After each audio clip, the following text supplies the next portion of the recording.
ನಮಸ್ಕಾರ. ನಮಗೆ ದಾರಿ ತೋರಿಸೋರು ಯಾರು ಅಂತ ಹುಡುಕ್ತಾ ಹೋದ್ರೆ ನಮಗೆ ಗುರುಗಳು, ಪುಸ್ತಕಗಳು, ಧರ್ಮಗ್ರಂಥಗಳು ಸಿಗ್ತಾವೆ. ಸರಿ, ಆದರೆ ನಮ್ಮ ಕಣ್ಮುಂದೆ ಇರೋ ತುಂಬಾನೇ ಶಕ್ತಿಶಾಲಿಯಾದ ಅಗ್ನಿ ಅಥವಾ ಬೆಂಕಿಯೇ ನಮ್ಮ ದೊಡ್ಡ ಗುರು ಆಗ್ಬೋದು ಅಂದ್ರೆ? ಹೌದು, ಯಜ್ಞಾಗ್ನಿ ಹಮಾರಿ ಪುರೋಹಿತ್ ಅನ್ನೋ ಪುಸ್ತಕ ಇದೇ ವಿಚಾರವನ್ನ ಹೇಳುತ್ತೆ. ಬನ್ನಿ, ಈ ಒಂದು ವಿಶಿಷ್ಟವಾದ ತತ್ವಶಾಸ್ತ್ರದ ಬಗ್ಗೆ ಇವತ್ತು ತಿಳ್ಕೊಳ್ಳೋಣ. ನೋಡಿ, ನಮ್ಮ ಜೀವನದ ಪ್ರತಿಯೊಂದು ಹಂತದಲ್ಲೂ ಈ ಪ್ರಶ್ನೆ ಕಾಡುತ್ತೆ ಅಲ್ವಾ? ಯಾರನ್ನು ನಂಬೋದು, ಯಾರ ಮಾತು ಕೇಳೋದು? ಇವತ್ತಿನ ಜಗತ್ತಲ್ಲಂತೂ ಸಾವಿರಾರು ಜನ, ನೂರಾರು ಐಡಿಯಾಗಳು ಎಲ್ಲವೂ ನಮ್ಮನ್ನ ಕನ್ಫ್ಯೂಸ್ ಮಾಡ್ತವೆ. ಹಾಗಾದ್ರೆ ನಮ್ಮ ನಿಜವಾದ ಗೈಡ್, ನಮ್ಮ ನಿಜವಾದ ದಾರಿದೀಪ ಯಾರು? ಹೌದು, ನಿಜವಾದ ಸಮಸ್ಯೆನೇ ಇದು. ಒಬ್ಬ ಗುರು ಹೇಳೋದು ಇನ್ನೊಬ್ಬ ಗುರುವಿಗೆ ಸರಿ ಅನ್ಸಲ್ಲ. ಒಂದು ಧರ್ಮಗ್ರಂಥದಲ್ಲಿರೋದು ಇನ್ನೊಂದಕ್ಕೆ ವಿರುದ್ಧ ಅಂತನೂ ಅನ್ಸುತ್ತೆ. ಇಷ್ಟೆಲ್ಲ ಗೊಂದಲಗಳ ಮಧ್ಯೆ ಸರಿ ದಾರಿ ಯಾವುದು ಅಂತ ಕಂಡಿಡಿಯದೆ ಒಂದು ದೊಡ್ಡ ಚಾಲೆಂಜ್ ಆಗ್ಬಿಟ್ಟಿದೆ. ಆದ್ರೆ ನಾವು ಇವತ್ತು ಮಾತಾಡ್ತಿರೋ ಈ ಪುಸ್ತಕ ಇದೆಯಲ್ಲ, ಇದು ಈ ಎಲ್ಲ ಕನ್ಫ್ಯೂಷನ್ಗಳಿಗೂ ಒಂದು ತುಂಬಾನೇ ಸಿಂಪಲ್ ಆದ, ನಾವು ಊಹೆಯೂ ಮಾಡಿರದ ಒಂದು ಸೊಲ್ಯೂಷನ್ ಕೊಡುತ್ತೆ. ನಮ್ಮ ಗೈಡ್ ಬೇರೆ ಎಲ್ಲೂ ಇಲ್ಲ, ನಮ್ಮ ಪುರೋಹಿತನಾದ ಅಗ್ನಿಯಲ್ಲೇ ಇದ್ದಾನೆ ಅಂತ ಹೇಳುತ್ತೆ. ಒಂದು ನಿಮಿಷ, ಇಲ್ಲಿ ಪುರೋಹಿತ ಅಂದ ತಕ್ಷಣ ನಾವು ಅಂದ್ಕೊಳ್ಳೋ ಹಾಗೆ ಪೂಜೆ ಮಾಡುವ ವ್ಯಕ್ತಿ ಅಂತಲ್ಲ. ಇಲ್ಲಿ ಅದರ ಅರ್ಥ ಬೇರೆ. ಪುರೋಹಿತ ಅಂದ್ರೆ ನಮ್ಮನ್ನ ಮುಂದೆ ನಿಂತು ನಡೆಸುವ, ತಪ್ಪು ದಾರಿಯಿಂದ ಸರಿದಾರಿಗೆ ಕರ್ಕೊಂಡು ಹೋಗೋ ಒಂದು ಗೈಡಿಂಗ್ ಫೋರ್ಸ್ ಅಂತ. ಹಾಗಾದ್ರೆ ಈ ಪುಸ್ತಕದ ಪ್ರಕಾರ ಆ ನಿಜವಾದ ಪುರೋಹಿತ ಯಾರು? ಅದು ಬೇರೆ ಯಾರೂ ಅಲ್ಲ, ಅದುವೇ ಯಜ್ಞಾಗ್ನಿ ಅಥವಾ ಪವಿತ್ರವಾದ ಬೆಂಕಿ. ಕೇಳೋಕ್ ಸ್ವಲ್ಪ ಆಶ್ಚರ್ಯ ಆಗ್ಬೋದು, ಆದರೆ ನಮ್ಮ ನಿಜವಾದ ಗೈಡ್ ಬೆಂಕಿಯ ಆಗ್ಬೋದು ಅನ್ನೋದೇ ಈ ಪುಸ್ತಕದ ಮುಖ್ಯ ಸಾರ. ಯಜ್ಞದ ಮಹತ್ವ ಎಷ್ಟಿದೆ ಅನ್ನೋದಕ್ಕೆ ಈ ಒಂದು ಶ್ಲೋಕನೇ ಸಾಕ್ಷಿ. ಯಜ್ಞೋ ವೈ ವಿಷ್ಣು ಅಂದ್ರೆ ಯಜ್ಞವೇ ಸಾಕ್ಷಾತ್ ವಿಷ್ಣು ಸ್ವರೂಪ ಅಂತ. ಈ ರೀತಿ ನೋಡಿದಾಗ ಯಜ್ಞದಲ್ಲಿರೋ ಅಗ್ನಿ ಕೇವಲ ಒಂದು ಬೆಂಕಿಯಾಗಿ ಉಳಿಯಲ್ಲ, ಅದಕ್ಕೊಂದು ದೈವಿಕ ಮಾರ್ಗದರ್ಶಕನ ಸ್ಥಾನ ಸಿಗುತ್ತೆ. ಸರಿ, ಹಾಗಾದ್ರೆ ಈ ದೈವಿಕ ಅಗ್ನಿಯಿಂದ ನಾವು ಕಲಿಯೋ ಪಾಠಗಳಾದ್ರೂ ಏನು? ಮೊದಲಿಗೆ ಅದರ ಮುಖ್ಯ ಗುಣವಾದ ಬೆಳಕಿನಿಂದ ಶುರು ಮಾಡೋಣ. ಮೊದಲನೇ ಪಾಠ, ಪ್ರಕಾಶಮಾನವಾಗಿರಿ. ನೋಡೇ, ಇಲ್ಲಿ ಬೆಳಕು ಅಂದ್ರೆ ಎರಡು ಅರ್ಥ ಇದೆ. ಒಂದು, ಬೆಂಕಿ ಕೊಡೋ ಭೌತಿಕ ಬೆಳಕು, ಇದು ಹೊರಗಿನ ಕತ್ಲೆ ಓಡಿಸುತ್ತೆ.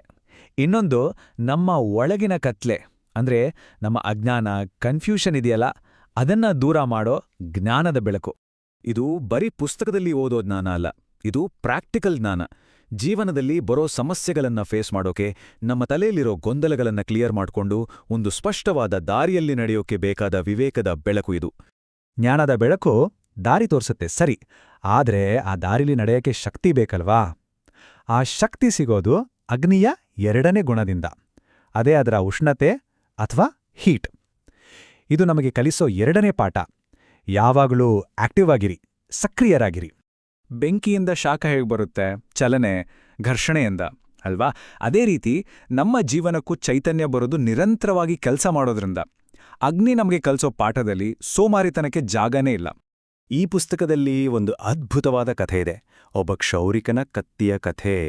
ಒಂದಲ್ಲ ಎರಡಲ್ಲ, ಬರೋಬ್ಬರಿ 7 ತಲೆಮಾರುಗಳಿಂದ ಆ ಕತ್ತಿಯನ್ನ ಬಳಸ್ತಾ ಬಂದಿದ್ರು. ಕೊನೆಗೆ ಅದು ಸವೆದು ಒಂದು ಸಣ್ಣ ಚೂರಾಗಿತ್ತು. ಇದು ಏನನ್ನ ತೋರಿಸುತ್ತೆ? ನಿರಂತರವಾಗಿ ಸೇವೆ ಮಾಡೋದ್ರಲ್ಲಿ ಒಂದು ಗೌರವ ಇದೆ ಅಂತ. ಸುಮ್ನೆ ಮೂಲೆಯಲ್ಲಿ ಬಿದ್ದು ತುಕ್ಕು ಹಿಡಿಯೋ ಬದಲು ಸಮಾಜಕ್ಕೆ ದುಡಿದು ಸವಿಯೋದ್ರಲ್ಲಿ ಒಂದು ಘನತೆ ಇದೆ ಅಲ್ವಾ? ಸೊ ಇದೇ ಕಾರಣಕ್ಕೆ ಈ ಪುಸ್ತಕ ಸೋಮಾರಿತನವನ್ನ ಬರೀ ಪರ್ಸನಲ್ ವೀಕ್ನೆಸ್ ಅಂತ ನೋಡಲ್ಲ, ಅದಕ್ಕಿಂತಾನೂ ಗಂಭೀರವಾಗಿ ಅದನ್ನ ಒಂದು ಸೋಷಿಯಲ್ ಕ್ರೈಮ್ ಅಂದ್ರೆ ಸಾಮಾಜಿಕ ಅಪರಾಧ ಅಂತ ಕರೆಯುತ್ತೆ. ಯಾಕಂದ್ರೆ ಯಾರು ಕೆಲ್ಸ ಮಾಡದೆ ಸುಮ್ನೆ ಇರ್ತಾರೋ ಅವರ ಮೇಲೆ ಪ್ರಕೃತಿಯೇ ರಿವೆಂಜ್ ತಗೊಳುತ್ತೆ ಅಂತ ಹೇಳಲಾಗುತ್ತೆ. ಇದು ಹೇಗೆ ಅಂದ್ರೆ ನಿಧಾನವಾಗಿ ಅವರ ದೇಹ ಮತ್ತು ಮನಸ್ಸು ಎರಡೂ ವೀಕ್ ಆಗ್ತಾ ಹೋಗುತ್ತೆ. ಈ ಪುಸ್ತಕದಲ್ಲಿ ಒಂದು ಮಾತು ತುಂಬಾನೇ ಸ್ಟ್ರೇಟ್ ಫಾರ್ವರ್ಡ್ ಆಗಿದೆ. ಮಲಗಿರುವನ ಭಾಗ್ಯವು ಮಲಗಿರುತ್ತದೆ ಅಂದ್ರೆ ಸಿಂಪಲ್. ಆಕ್ಟಿವ್ ಆಗಿಲ್ಲ ಅಂದ್ರೆ ಪ್ರೋಗ್ರೆಸ್ ಕೂಡ ಇಲ್ಲ. ಸರಿ, ಜ್ಞಾನದ ಬೆಳಕು ಆಯಿತು, ಕ್ರಿಯಾಶೀಲತೆಯ ಉಷ್ಣತೆ ಆಯಿತು. ಇದರ ಜೊತೆಗೆ ಅಗ್ನಿಯ ಜ್ವಾಲೆ ಇದೆಯಲ್ಲ, ಅದು ನಮಗೆ ಇನ್ನೂ 2 ಇಂಪಾರ್ಟೆಂಟ್ ಪಾಠಗಳನ್ನು ಕಲಿಸುತ್ತೆ. ಒಂದು ಟ್ರಾನ್ಸ್ಫಾರ್ಮೇಷನ್ ಬಗ್ಗೆ, ಇನ್ನೊಂದು ನಮ್ಮ ಗುರಿಗಳ ಬಗ್ಗೆ. ಇಲ್ಲಿ ಕಲಿಯೋದು 2 ಅದ್ಭುತವಾದ ವಿಷಯಗಳು. ಮೊದಲನೇದು, ಬೆಂಕಿ ತಾನು ಮುಟ್ಟಿದ್ದನ್ನೆಲ್ಲ ತನ್ನ ತರನೇ ಬೆಂಕಿ ಮಾಡುತ್ತೆ ಅಲ್ವಾ? ಹಾಗೇನೆ ನಾವು ಕೂಡ ನಮ್ಮ ಸುತ್ತಮುತ್ತ ಇರೋರ್ ಮೇಲೆ ಪಾಸಿಟಿವ್ ಪ್ರಭಾವ ಬೀರಿ ಅವರನ್ನ ಮೇಲೆತ್ತಬೇಕು. ಇನ್ನು ಎರಡನೇದು, ಬೆಂಕಿಯ ಜ್ವಾಲೆಯನ್ನ ಗಮನಿಸಿದಿರಾ? ಅದನ್ನ ಹೇಗ್ ಬಗ್ಗಿಸಿದ್ರೂ ಅದು ಮೇಲಕ್ಕೆ ಹೋಗುತ್ತೆ. ಅದೇ ರೀತಿ ನಮ್ಮ ಜೀವನದಲ್ಲಿ ಎಂಥ ಪರಿಸ್ಥಿತಿ ಬಂದ್ರೂ ನಮ್ಮ ಆದರ್ಶಗಳನ್ನ, ನಮ್ಮ ಗುರಿಗಳನ್ನ ಯಾವಾಗ್ಲೂ ಎತ್ತರದಲ್ಲೇ ಇಟ್ಕೋಬೇಕು. ಹಾಗಾದ್ರೆ ಈ ಅಗ್ನಿಯ ಪಾಠಗಳಿಂದ ನಾವು ಏನ್ ತಿಳ್ಕೋಬೋದು? ನಮ್ಮ ಜೀವನದಲ್ಲಿ ಕೂಡ ಹೀಗೆ ನಾವು ಗಮನಿಸ್ತೇ ಇರೋ ಆದರೆ ಸೈಲೆಂಟ್ ಆಗಿ ನಮ್ಗೆ ಗೈಡ್ ಮಾಡ್ತಿರೋ ಅಗ್ನಿ ಯಾವ್ದಾದ್ರೂ ಇರ್ಬೋದಾ? ಅದು ನಮ್ಮೊಳಗಿನ ಒಂದು ಶಕ್ತಿ ಇರ್ಬೋದು, ಅಥವಾ ನಮ್ಮ ಸುತ್ತಮುತ್ತಲಿನ ಒಂದು ಸನ್ನಿವೇಶ ಇರ್ಬೋದು. ಒಮ್ಮೆ ಯೋಚನೆ ಮಾಡಿ ನೋಡಿ.